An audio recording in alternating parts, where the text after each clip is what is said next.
Here's how we restored this vintage Airstream from the 70s into our new full-time home on wheels. First, we needed to find the perfect Airstream trailer, and there seems to always be plenty for sale. But it took a little while for us to find one that's the perfect length, year, and in the condition that we wanted. Then in August 2023, we found this 1973 23-foot Airstream, and it was perfect. This is our new home.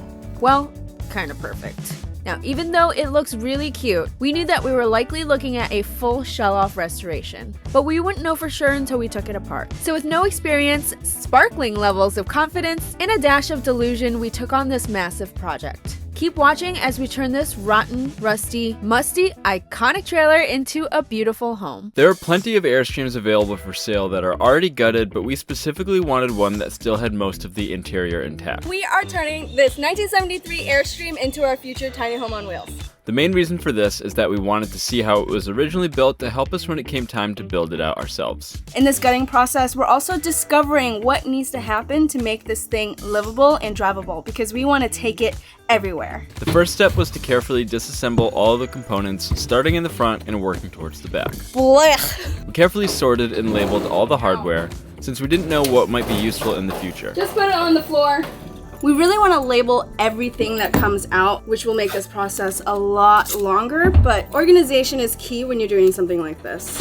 A front bench. This was extra work, but we ended up reusing a lot of it, especially the window hardware, curtain rods, and end caps. The bottom window curtain band out. Woo! Feel really good about the progress we're making today. Definitely. We started the gutting phase with a ton of energy, optimism, and confidence. Give me a dance. We were so sure that we could have this entire restoration yeah. done in just 6 to 8 months. Damn, that's a door dance if I've ever seen one. Woo! We also won't be needing these propane tanks in our new build because we're going all electric. And then came the rivets. We're actually about to drill out our very first rivets. Alright, there we go. Popped out my first rivet. We drilled out our very first rivets of this project on day 1, and by the end of this 14-month project, we became rivet masters after removing and installing thousands of rivets. You got it, baby. Hand strength. This is what you train for. I know. This is what you train for! Ow. Look how that's assembled. I know, it's crazy. It was so interesting to see how lightweight this trailer was made, with most of it being thin aluminum or 1/4-inch plywood. Woo! Oh my god, it's so light. Oh my gosh. Woo!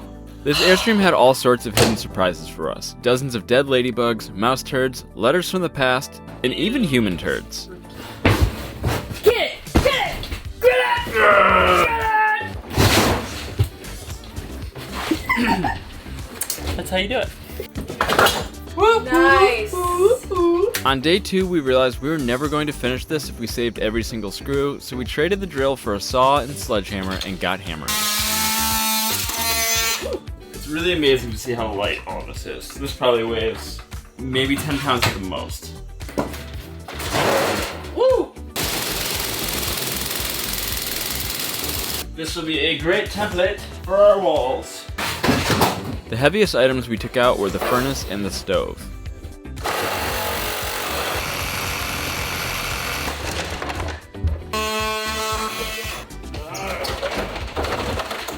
Ew. Ew. Ew. Ew. Is it old poo-poo? Yep. Once the rear bathroom was removed, we had a full picture of the condition of the subfloor, and the persistent leaks from over the years had caused the plywood floor to completely rot out. It was especially bad in the back where the shower pan was. There was clearly no choice but to remove the subfloor, which we knew we had to do because we did a ton of research before even starting this project. And believe me when I say this, all vintage Airstreams leak. Don't trust anyone who says otherwise.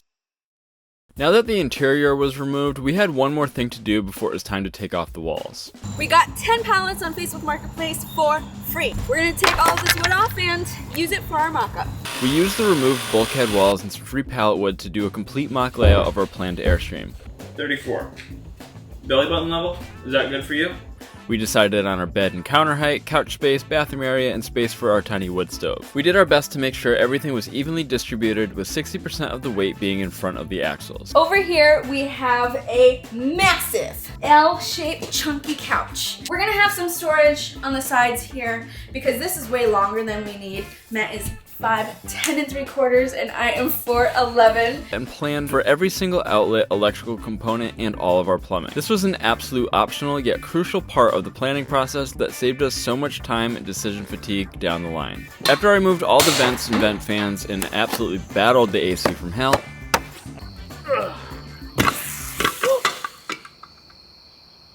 Oh, I guess there was still stuff in there. it was time to remove the walls.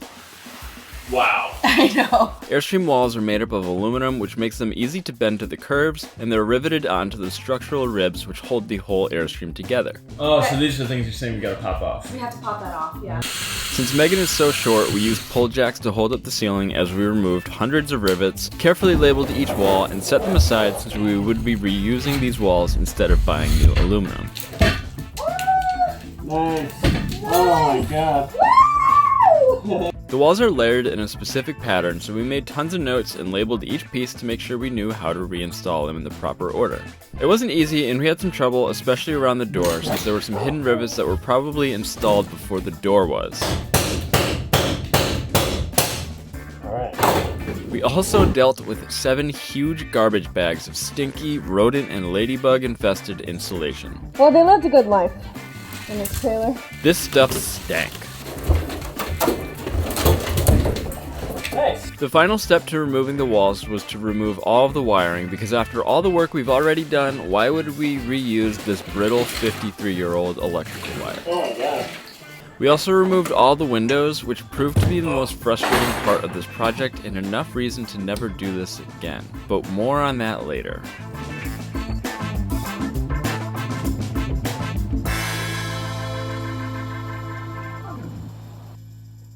Aside from removing the air conditioner, everything had gone relatively smoothly, and I started to think that we'd have 0 problems with this project. That is, until I spent days crawling on my back under the Airstream removing the belly pan. This would be infinitely easier if I didn't have to just crawl around on my back.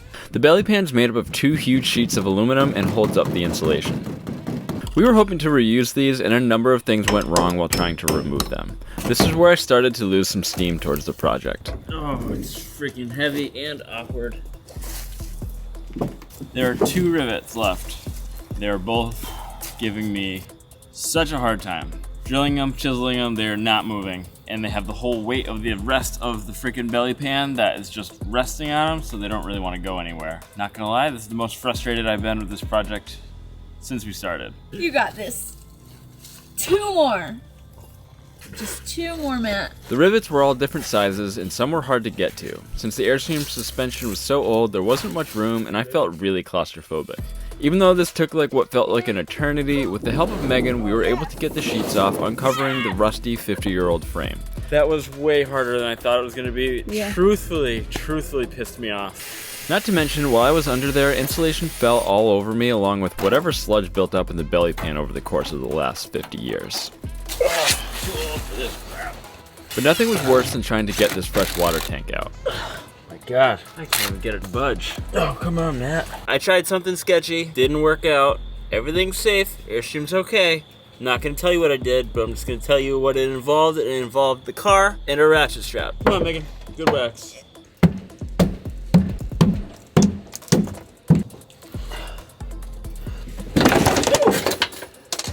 Let's go! Woo! Turns out it was completely full of water, which was why it was so annoying. This thing is like freaking half full. No wonder it's so freaking heavy. Now there's no denying it, we're gonna have to separate the shell from the frame to fix all this. But how in the world are we gonna pull that off? This is the point in the project when a lot of people quit. And we were in for a big challenge because we decided to do this project on a slope. To this day, I still have no idea how we figured out how to brace the shell. The resources available online are okay at best, and we don't have any construction background. There are different ways people take the shell off. Some people use gantries, some people use pull jacks. Since we were parked on uneven ground, gantries were out of the question, so I decided to use floor jacks. We built 3 triangle braces. The outermost ones in the front and the back were going to be jacking points, so we'll be able to jack a little bit at the front, a little bit at the back, a little bit at the front, a little bit at the back, until we're high enough that we can slide in a longer brace and jack from the outside at 4 points rather than just 2. The middle piece is just a brace that's gonna kind of hold the whole shell together horizontally. And then we have boards running across the length of the ceiling so that the pressure pushes up and ideally out. And I also put two 2x4s from the back piece to the rearmost part of the shell because that's where the biggest part of the sag is. Basically, I used self-tapping metal screws to screw into the aluminum ribs on the actual Airstream, into the 2x4s, and then the 2x4s I did a bunch of complicated, super technical physics, math, geometry things that I definitely remember from high school. We just take a long screw and go like, definitely didn't just figure out as I went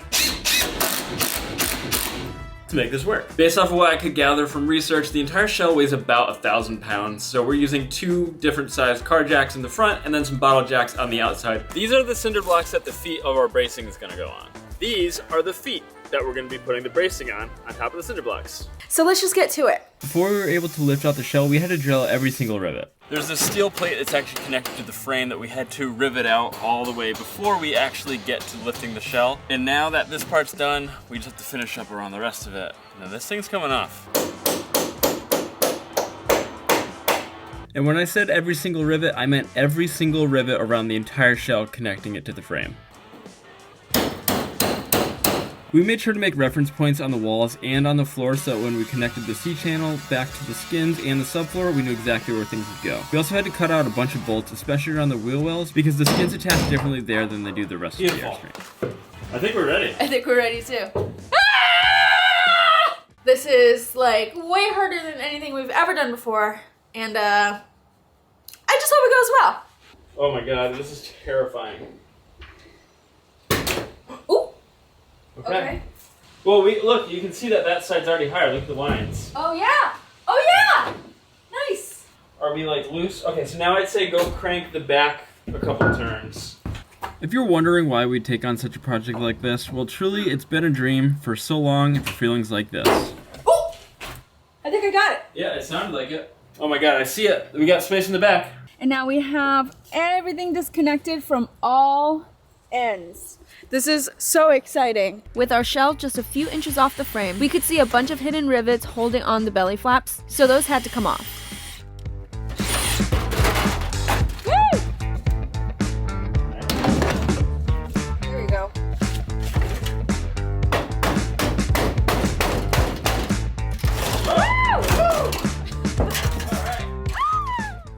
Before we could move on, we had to remove the battery compartment because we realized it was getting in the way of where our legs in the back would have to go. Then it was finally time to start jacking from the front. We have a bottle jack for each corner of the Airstream. As I'm jacking up, I'm noticing that the wood is bowing a lot, and we are not going to be able to do this. So we had to make some changes. We need to flip these so that they are long and skinny, not short and fat. There's more stable pressure up and down versus when it's like that. Working on this project with your significant other is a huge trial, and this step was the first part where we really experienced that. We made the necessary modifications, which actually set us back a whole day.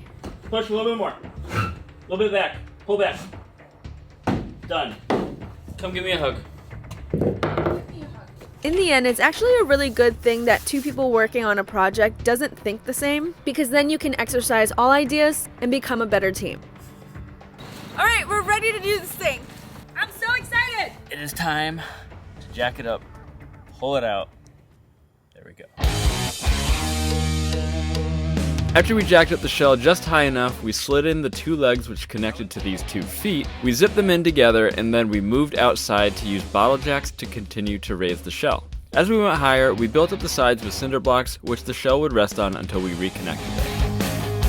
All right, this is the moment. We're gonna hook up the car and drive this thing out. This is probably the most nervous I've been in a really long time. A really long time. This smile is nervous. Once the shell cleared the wheel wells, we pulled the frame out with the truck, but since we only had so much room with the driveway, we had to pull out the rest by hand.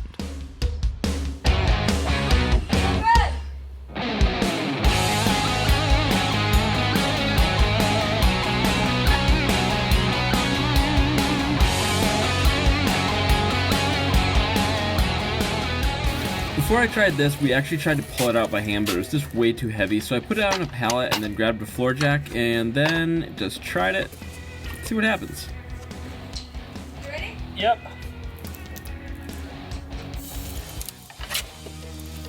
Oh yeah, we got it. Yes! I'm pulling it. Just make sure we're clear on the hitting stuff. Okay, yeah. Give me a good push. Tell me when. 1, 2, 3, push. All right, it's coming. I think we're good right here. I love you. I love you. After the frame was removed, we worked late into the night lowering the shell down onto the cinder blocks to lower the center of gravity in case we had a windstorm. We lifted the shell off on the 1-month anniversary of the start of this project. At this point, we felt like we had just climbed Mount Everest and we were so excited for the next step. We thought we could have the entire frame fixed and reconnected in just 2 weeks before the first frost. Well, that didn't happen. The next morning after we separated the frame, I cut off the rest of the subfloor after taking tons of measurements, especially where the C-channel was connected. Once I cut off all the old bolts and removed the remaining subfloor, we saw the full extent of the frame and noted what needed to be replaced. Yeah, they're still like strong and intact. Yeah, I think maybe just the back too. We needed 3 new cross members and 5 outriggers to be welded on, so I started to reach out to local welders. Here we go. In the meantime, since we were against the clock and Mother Nature, I wasted no time by grinding off all the rust by hand. This took an eternity, and if I were to do it again, I would have at least 2 corded angle grinders with different grinding wheels and wire brushes attached. I flew through so many batteries and spent so much time changing out discs, having 2 corded angle grinders is definitely the way to go. Wow. To treat and prevent future rust, I used all 3 stages of POR 15 plus 3 top coats of Rust-Oleum spray paint on any metal that would be exposed to sunlight. Once I finished treating the frame, it was time to install our new axles. As far as I can tell, these are the original axles from our 1973 Airstream. These older Airstreams have torsion axles with rubber insides that have a 20 to 30 year lifespan, and our axles were original and rated for just 2,800 pounds. I replaced them with Dexter number 10 axles rated for 3,000 pounds. After some minor adjustments and putting the first set on backwards, the second set of axles went in and fit like a glove. By this time, we still didn't hear back from any welders. I had a full-on mental breakdown a couple hours ago, so. More espresso, less depresso. So we decided to add a welder into the tool budget, and after some quick practice, I added 3 new cross members, 5 outriggers, Yeah, it looks really good. not bad, and supports for our new gray water tank, which the original Airstream did not have. All was going well, but then winter hit. This project really taught us that if we're going to estimate how long something will take, we should multiply that number by at least 3 to 5, because by the time we hit our 5-month mark, we still hadn't even gotten the subfloor on. At least we knew our bracing was solid and held up with all the snow and high winds. So much snow. As corny as it sounds, once the warm spring weather hit us, we sprung right into action and had an entirely new wave of energy. So this is our fill port. Boom. Just like that. The frame was complete and it was time to replace the subfloor. This is the first step to actually putting the entire Airstream back together. This whole time we've been gutting and taking it apart, but finally we're putting the puzzle pieces back together. We plan on keeping this Airstream as long as we live, and we never want to have to deal with this project again, so we ditched the idea of using plywood and decided to splurge on Kusa composite board, which is way lighter than wood and will never rot. It is pretty expensive though. And I'm completely covered in this fiberglass stuff. Okay. One downside to Kusa is that it does not hold screws well, so we have to through-bolt all of our furniture through the floor. But that's just a small price to pay for knowing that our floor will outlive us. We had to make some on-the-fly decisions about how large to cut our floor, since our template was just the original floor, which was in very rough shape. I mean, after all, this is a complete start-to-finish video. The first step to replacing the subfloor was to actually install our fresh water tank underneath the floor. Some people put them up in the front of the Airstream, but we like the idea of saving precious storage space, and the space was already there for a tank, so it just made sense. Once the floor was cut to size, we made some smaller cuts for our plumbing and then dry fit each piece. Boom. First we have to rivet some aluminum pieces back on. Okay? Yeah, and now just squeeze it and it'll... That's pretty cool. Oh, that's gonna be so fun. We also restored the plastic wheel wells, which we later reinforced with aluminum before we boxed out the wheel wells. We were able to reuse all of the C channels from our original Airstream, but the back bow was pretty questionable, so we ordered new aluminum to make patches. To achieve some super straight bolt lines, we chalked up our subfloor every 12 inches from the center. While I got the nuts and bolts ready to go, Matt tried to see if we could use the existing holes, but we quickly realized we weren't going to get the right angles. So we decided to drill all new holes. We're using Set XP epoxy and a double barrel caulk gun. So we went ahead and globbed it in the seams, bolted it down, installed the C channels, and added a layer of epoxy on top of the seams and bolts. We reattached the U-channel bow to the front and the C-channel to the sides. Then we threw both of them through the floor into the frame. We also cut new pieces for some missing areas. Honestly, by now, everything was hurting, our bodies and our brains, but with a little help from Cooper, we finally got it all done. 91 5/8. Woo! Well, we did it. It's finally done, and this is probably the hardest part of this entire project. And now that we're at the 6-month part of our 6-month restoration, we are officially move-in ready and ready to hit the road. And by hit the road, I mean we are finally ready to reconnect the shell. We started this project 6 months ago, and this is actually the amount of time that we thought it would take us to complete the entire thing. Joke's on us. First step, hook up the car. When we hiked into the Grand Canyon, there was a sign that said going down is optional, but going back up is mandatory. And that's exactly the same energy we had towards reconnecting the shell. Because even if we wanted to give up and get rid of the Airstream at this point, there was no way that we could have sold it when it was completely in half. Got it. You ready? Yeah, I'm excited. I've got like the first day of school kind of anxious feelings where it's like you don't really know what to expect. It's probably not going to be that bad, but you just don't know. Sliding the shell underneath was pretty much the exact opposite of removing the shell. We had to push it in by hand to start, and then we had to use the truck to get it directly underneath.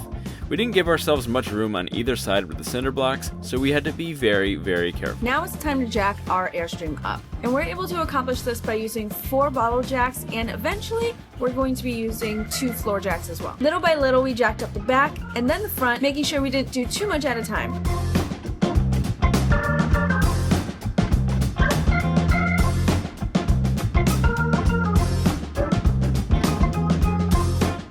The cinder blocks right next to the shell when we lifted it up and separated the shell from the frame, which meant we only had an inch or 2 on the other side of each wheel well to clear the cinder blocks. Now this is fine if you're pulling it out, but to pull it back in, we have to be really careful. Ready? Not only are we dealing with uneven ground, but we're also dealing with some wet earth, so our wheel got stuck. Oh my god. Okay. Wait. Good thing we have these old subfloor templates to put down. Ready? Got it. And then we'll use the car. Definitely. Let's do it.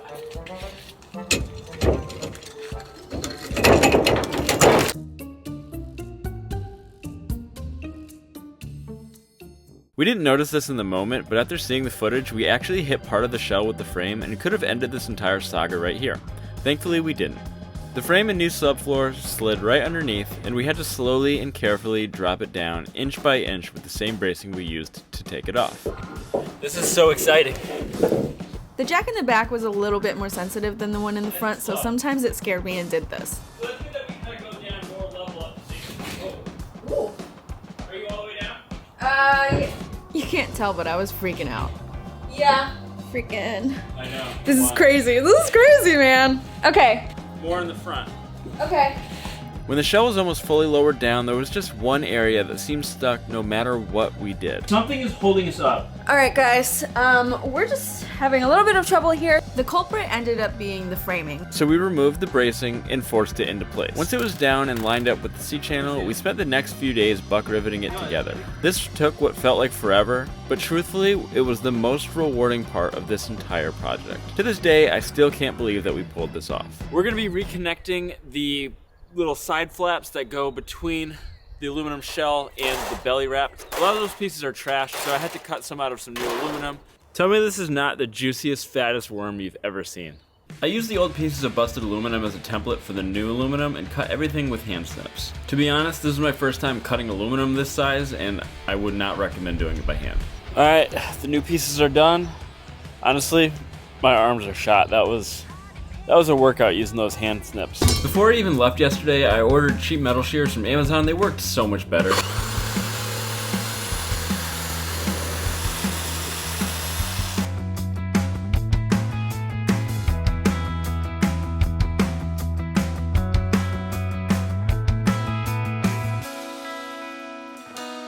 We just have this back part to secure, and I think we're done. This whole thing's boring. Truly, this is Boring. Man, riveting. Awful, awful work. So boring.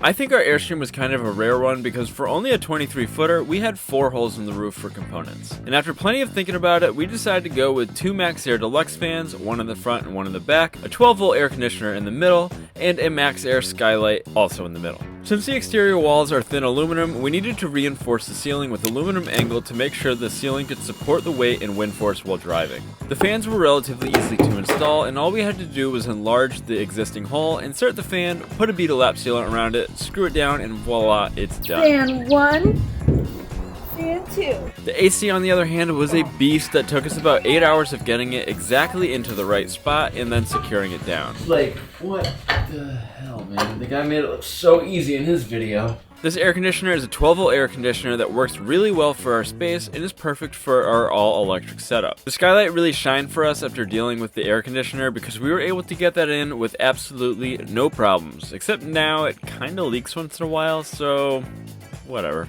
Our 1973 Airstream was looking a lot less like a showroom classic and more like a dilapidated, haunted tiny house on wheels. And we had to replace all of the aluminum from all the components we've removed. The furnace, the hot water heater, the radio antenna, and all the other dozens of small holes everywhere. Since we're from Connecticut, we decided to patch this one hole in the shape of Connecticut. All of the other holes just got patch-shaped patches. And now it's time to make it shine. Everyone talks about how much they love their shiny mirror-finished Airstreams. But guess what? I don't believe them because the people we talked to who actually did it absolutely hated the process and recommended avoiding polishing altogether. And that's actually advice that we decided to follow. Polishing takes a really long time, requires specialty tools, and requires constant yearly maintenance. And it's really easy to do a really bad job. What we decided to do was just strip the original clear coat with some citrus strip and allow time to fade the Airstream into a uniform patina look. Finally, we're done. I think she looks great. So shiny. Ooh. Which we think looks better anyways, because after all, this is a really old trailer and it's got a lot of character. I'm happy with the results. How about you, Matt? I'm happy. We didn't just stop making this Airstream beautiful at the clear coat though, we also replaced all of the lights and reflectors, gave all the decals a fresh paint job, and took some creative liberties with the rear taillights. We love this rose gold color.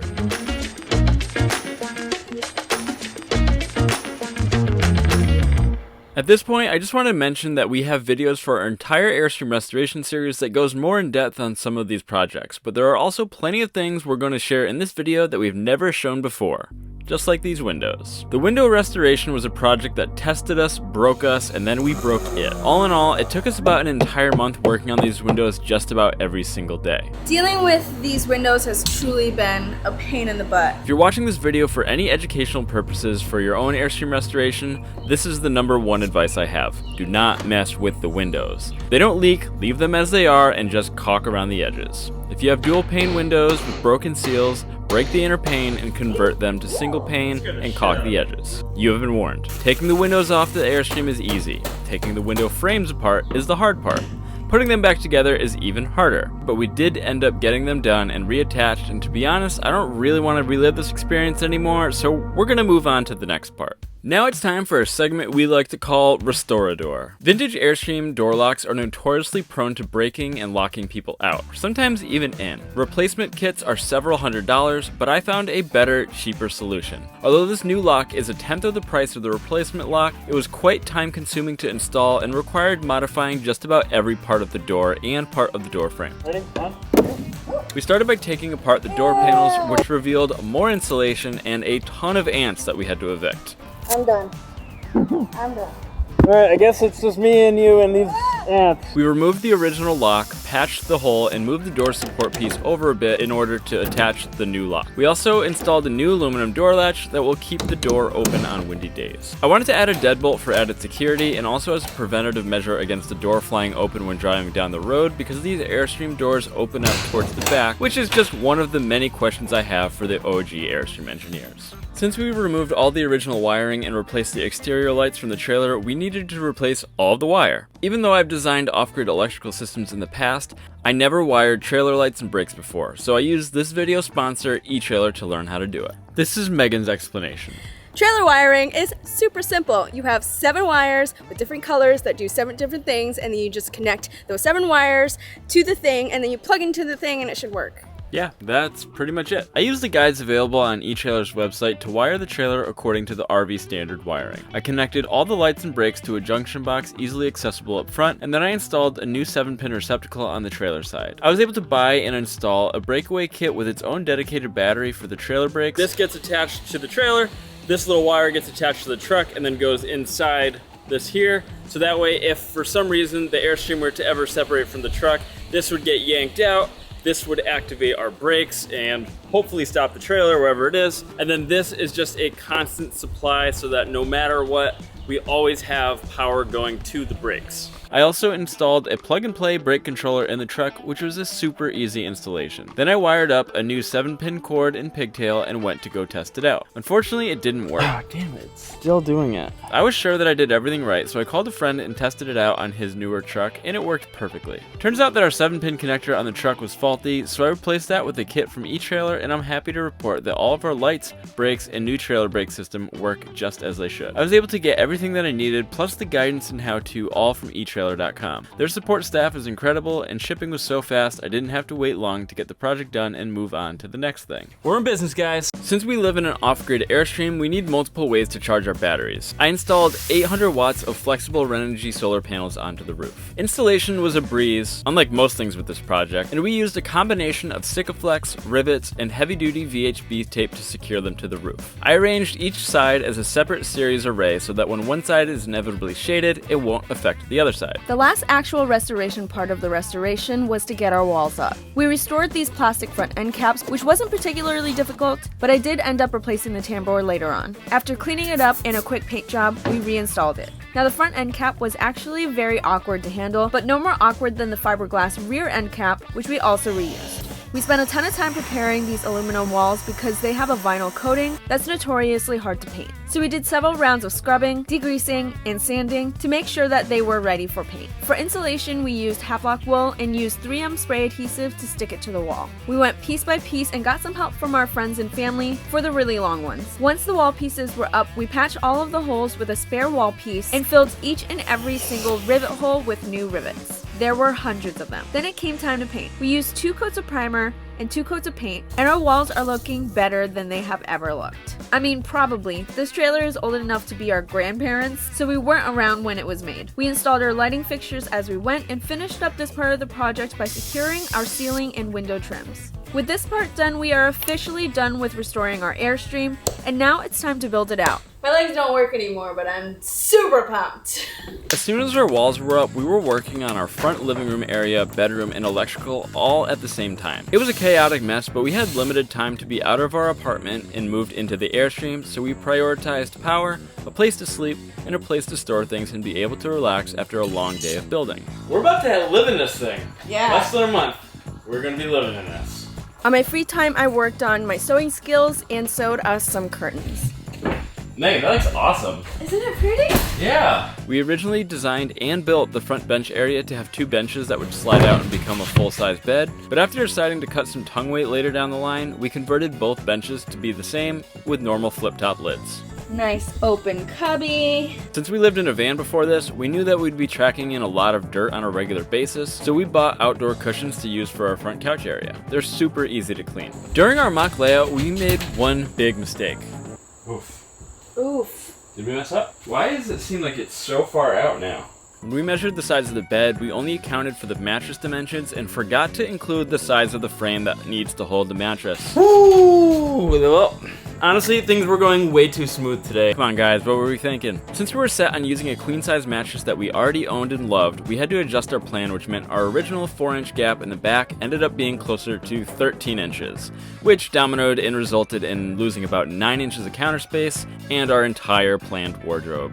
This was a major disappointment for us, but at the end of the day, we made it work. But before the bed can officially go in, we had to install our electrical system and 4-gallon water heater.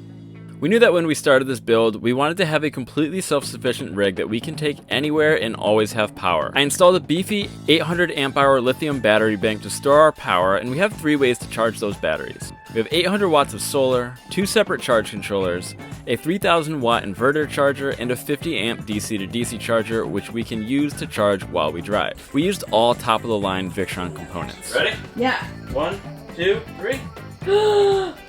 Yes. 2, Yes. 3. Nice. Hit him with the reading lights, Megan. Nice. And it swivels. Oh, that looks so good. Oh, what about the bedroom? We each get our own. Oh yeah. Nice. Oh yeah.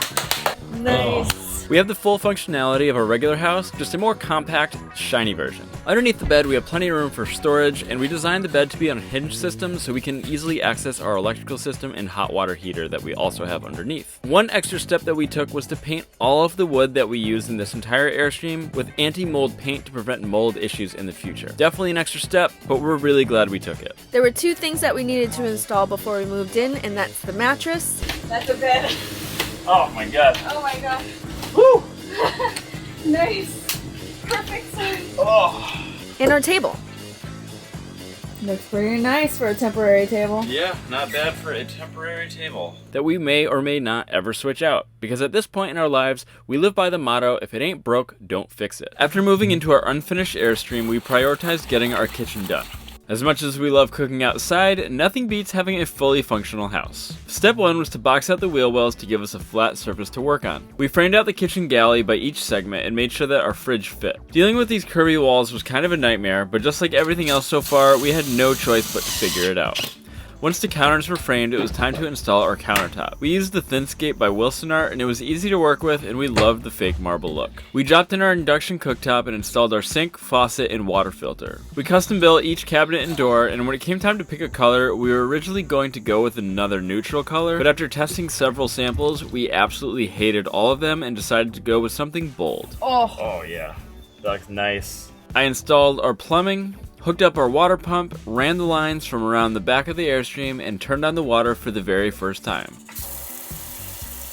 Nice. The last part of the kitchen build was to install an upper shelf to hold our spices, cups, and over-sink light. Our original plan was to do a large upper cabinet, but we're really glad that we decided to go with just a small shelf to keep the space feeling really open. We have a completed kitchen galley. We are 100% done with it.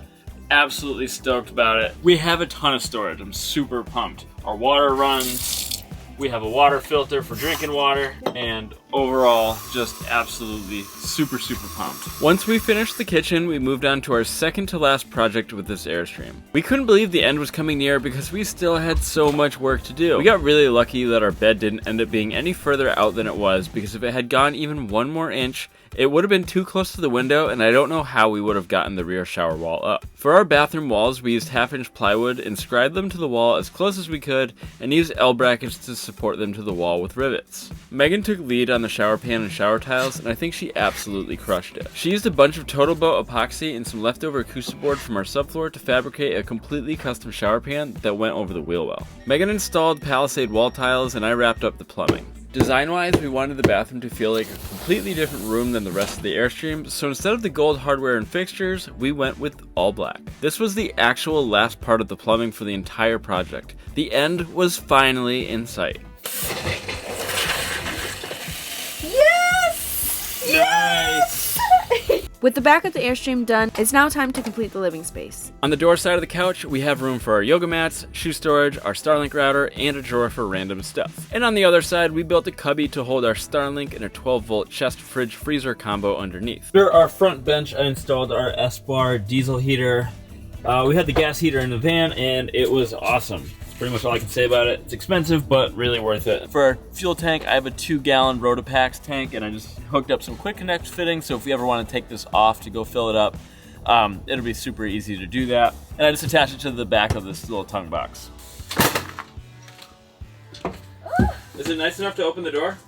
Yeah, I'd say so. The final stage of this 14-month-long restoration has finally arrived, and we were absolutely exhausted but so ready for the last push. We started by building a hearth and storage underneath. We added a pantry off of the front shower wall and used the pantry wall to secure an aluminum air-cooled heat shield, which will protect the wood walls. These front aluminum extrusions are actually from the original Airstream's front couch area, and we just cut them up and repurposed them to clean up all of this. Now that we showed you the hearth, we can get to putting together the stove and installing it. We had been planning the placement of our tiny wood stove since the very beginning of the build, and it was probably the single most planned item of the entire project.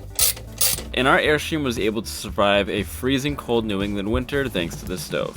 We were really glad we installed it. After 14 months of hard work, we finally finished the tiny home of our dreams, and it turned out exactly how we originally imagined.